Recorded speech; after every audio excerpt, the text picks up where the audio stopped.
ಪ್ರಪಂಚದಲ್ಲಿ ಅತ್ಯಂತ ಶಕ್ತಿಶಾಲಿ ಯಾವುದು? ಕಾಣುವ ಬಲವೇ, ಕಾಣುವ ಹಣವೇ, ಕಾಣುವ ಕಚೇರಿಯೇ? ಅಲ್ಲ, ಕಾಣದ ಶಕ್ತಿ. ನಾವು ಗಾಳಿಯನ್ನ ನೋಡಲ್ಲ, ಆದರೆ ಅದರ ಪರಿಣಾಮ ಇಡೀ ಜಗತ್ತೇ ನೋಡುತ್ತೆ.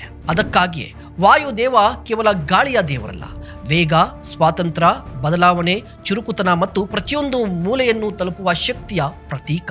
ನಮಸ್ಕಾರ, ನೀವು ನೋಡ್ತಾ ಇದ್ದೀರಾ ಸುಮನ್ ಟಿವಿ ಬಿಸ್ನೆಸ್. ನಾನು ನಿಮ್ಮ ಮಹೇಶ್ ಎಂ ದಂಡು. ಇಂದಿನ ಕಾಲದಲ್ಲಿ ಗೆಲ್ಲೋದು ದೊಡ್ಡ ಕಂಪನಿಯಲ್ಲ, ವೇಗವಾಗಿ ಬದಲಾಗುವ ಕಂಪನಿ. ಅದೇ ಲಾರ್ಡ್ ವಾಯು ಮೈಂಡ್ ಸೆಟ್. ವಾಯುವಿನಿಂದ ಪ್ರತಿ ಬಿಸ್ನೆಸ್ ಮ್ಯಾನ್ ಕಲಿಯಬೇಕಾದ 5 ಅಂಶಗಳಿವೆ. Number 1, speed is A competitive advantage. ಗಾಳಿ ಯಾರ ಅನುಮತಿಯನ್ನೂ ಕೇಳಲ್ಲ, ನಿಲ್ಲೋದು ಇಲ್ಲ, ಅದು ನಿರಂತರವಾಗಿ ಚಲಿಸುತ್ತೆ. ಹಾಗೆ ವ್ಯವಹಾರದಲ್ಲೂ ಕೂಡ ಅಷ್ಟೇ. ವೇಗವಾಗಿ ಕಾರ್ಯರೂಪಕ್ಕೆ ತಂದ ಆಲೋಚನೆಗೆ ಮೌಲ್ಯ ಹೆಚ್ಚು. 2, ರೀಚ್ ಎವ್ರಿ ಕಾರ್ನರ್.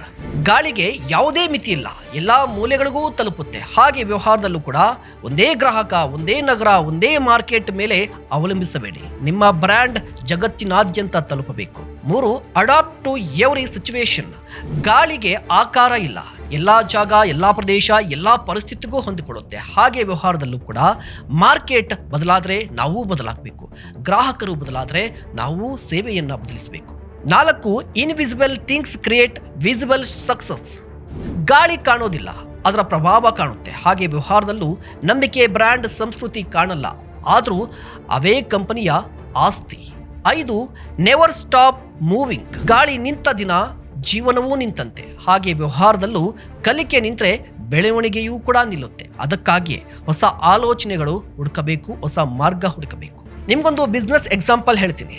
ಜೆಫ್ ಬಿಜೋಸ್ ಅವರು ಆರಂಭದಲ್ಲಿ ಆನ್ಲೈನ್ ಸ್ಟೋರ್ ಬುಕ್ ಮಾತ್ರ ಆರಂಭಿಸಿದರು. ಇವತ್ತು ಅಮೆಜಾನ್ ಜಗತ್ತಿನ ಅನೇಕ ಕ್ಷೇತ್ರದಲ್ಲಿ ಮುಂಚೂಣಿಯಲ್ಲಿದೆ. ನೆನ್ಪಿಟ್ಕೊಳ್ಳಿ, ನಿಂತ ನೀರು ಹಾಳಾಗುತ್ತೆ, ನಿಂತ ಗಾಳಿ ಉಸಿರುಗಟ್ಟಿಸುತ್ತೆ. ಅದಕ್ಕಾಗಿಯೇ ಚಲಿಸುತ್ತಲೇ ಇರಿ, ಕಲಿಯುತ್ತಲೇ ಇರಿ, ಬದಲಾಗುತ್ತಲೇ ಇರಿ. ಯಾಕಂದ್ರೆ ಜಗತ್ತಿನಲ್ಲಿ ಅತ್ಯಂತ ಬಲಿಷ್ಠ ಗೆಲ್ಲೋದಿಲ್ಲ, ವೇಗವಾಗಿ ಬದಲಾದವನೇ ಗೆಲ್ತಾನೆ. ಇದೇ ಲಾರ್ಡ್ ವಾಯು ಮೈಂಡ್ ಸೆಟ್. ನೀವೇನಂತೀರಾ? ದಯವಿಟ್ಟು ಕಮೆಂಟ್ ಮಾಡಿ. ಇಂತಹ ಮತ್ತಷ್ಟು ಕಂಟೆಂಟ್ಗಾಗಿ ನೋಡ್ತಾ ಇರಿ ಸುಮನ್ ಟಿವಿ ಬಿಸ್ನೆಸ್.